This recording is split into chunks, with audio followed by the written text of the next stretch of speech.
जी का आप सब की ओर से हृदय से स्वागत करता हूं, अभिनंदन करता हूं।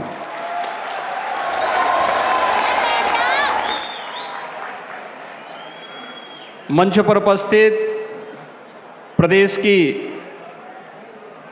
माननीय राज्यपाल आदरणीय श्रीमती आनंदीबेन पटेल जी, प्रदेश सरकार में मेरे वरिष्ठ सहयोगी उप मुख्यमंत्री श्री केशव प्रसाद मौर्य जी, श्री ब्रजेश पाठक जी, भारतीय जनता पार्टी के प्रदेश के अध्यक्ष चौधरी भूपेंद्र सिंह जी, प्रदेश सरकार के पर्यटन और संस्कृति मंत्री श्री जयवीर सिंह जी, चौधरी लक्ष्मी नारायण जी, श्री संदीप सिंह जी,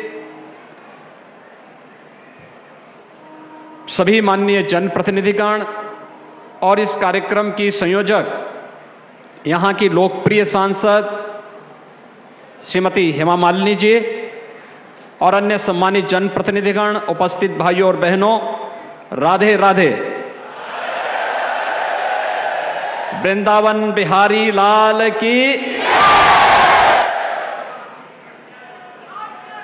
आदरणीय प्रधानमंत्री जी,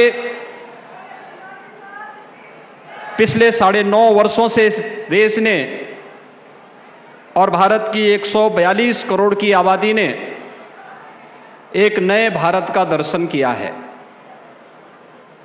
ये नया भारत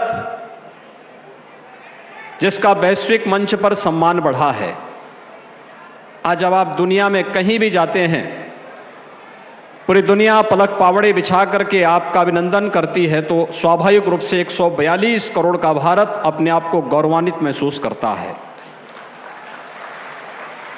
आपके नेतृत्व में भारत की सीमाएं सुरक्षित हुई हैं। आपने पिछले 9.5 वर्षों में देश की हर समस्या के समाधान को एक मार्ग दिखा करके उसे समाधान के लक्ष्य तक पहुंचाया है। भारत के सर्वांगीण विकास की जो कार्य योजना पिछले 9.5 वर्षों के अंदर न केवल बनाना बल्कि प्रभावी ढंग से उसका क्रियान्वयन आपके नेतृत्व में हुआ है। ये नए भारत के रूप में एक विकसित भारत की रूपरेखा दुनिया के सामने प्रस्तुत कर देता है। एक भारत है और श्रेष्ठ भारत भी है, जो विकास भी करता है, गरीब कल्याणकारी योजनाओं को प्रभावी ढंग से लागू भी करता है। ये नया भारत अपनी विरासत पर गौरव की अनुभूति भी करता है और उनके पुनरुद्धार की कार्य योजनाओं को व्यवस्थित तरीके से आगे बढ़ा करके आने वाली पीढ़ी के लिए एक नई प्रेरणा भी प्रस्तुत कर देता है। काशी विश्वनाथ धाम आपके नेतृत्व में बन करके आज पूरी देश और पूरी दुनिया को अपनी ओर आकर्षित कर रहा है। उत्तराखंड का केदारपुरी एक नए गौरव की अनुभूति करा रहा है। महाकाल का महालोक हो या फिर हमारा यह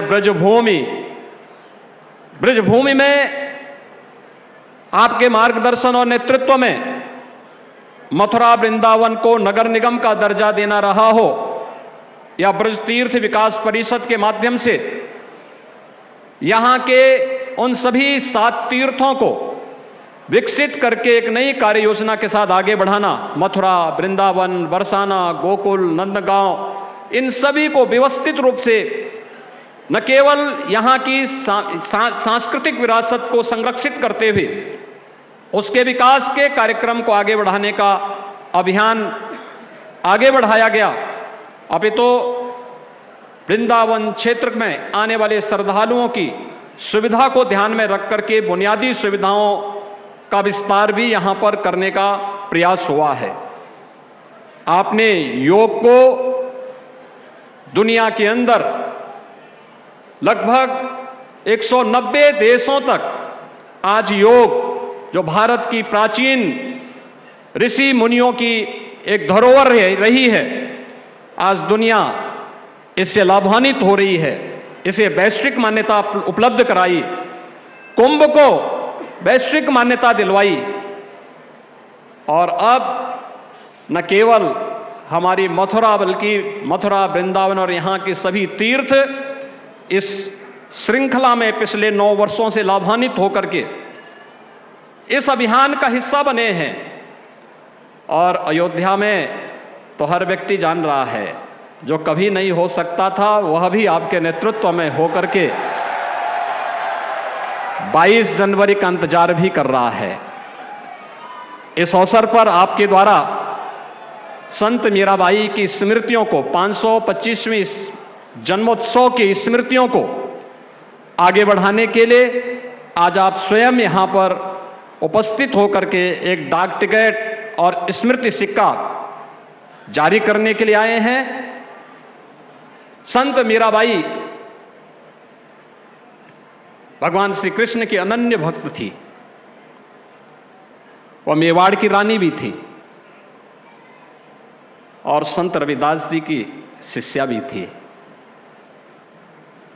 वे समता की प्रतीक भी हैं, ममता की प्रतीक भी हैं, और साथ साथ भक्ति की पराकाष्ठा में पहुंची हुई मेरे तो गिरधर गोपाल दूसरों न कोई, इस प्रकार की भगवान श्री कृष्ण की भक्ति में डूबी हुई एक कृष्ण अनुरागी परम भक्त के रूप में उनके दर्शन भी पूरा भारतवासी, पूरी दुनिया करता है। इस अवसर पर आपका ब्रजभूमि में आगमन हम सब के लिए एक नई प्रेरणा है।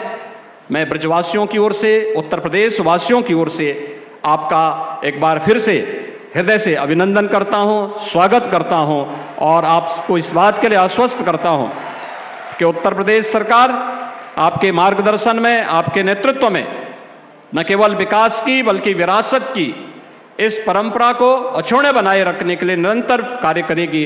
बहुत बहुत धन्यवाद। जय हिंद।